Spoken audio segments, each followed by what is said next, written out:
এই শালা তার কাটা, গালে রাখায় বসে কুড়ায় কম মাছি, পড়ে যাবি যে। কেনে তুই উপর বলা নাকি যে তুই যা বলবি তাই হবে? ও তো জ্ঞান দিতে আসিস নি, তুই যেখানে যাচ্ছিস সেখানে যা, আমাকে আমার কাজ করতে দে। ঠিক আছে কাট, যখন পড়ে গিয়ে হাতটা ভাঙবে তখন ঠিক বুঝতে পারবি। শালা আমার আমাকে বুঝাইতে এসছে, ছাগলের পাতা কেটে কেটে এত বড় হনু, কোনোদিন পড়নু না, আর আজ পড়ে যাবো।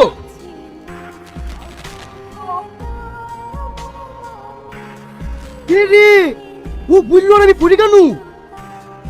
ও জানলো কি করি? তার মানে ও নিশ্চয়ই উপরওয়ালা। ও ভাই যাও না, দাঁড়াও দাঁড়াও দাঁড়াও, আমি কবে মরবো ভুলে যাও। ও ভাই তোমাকে এত কি ডাকছে, তুমি শুনতে পাচ্ছ না?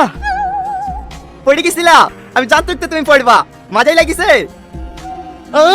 আমার মাজাই লেগেছে সেটাও তুমি জানো, তার মানে তুমি সত্যি উপরওয়ালা। বলো না আমি কবে মরবো? এ রে, তুই কবে মরবে আমি কি করে বলবো?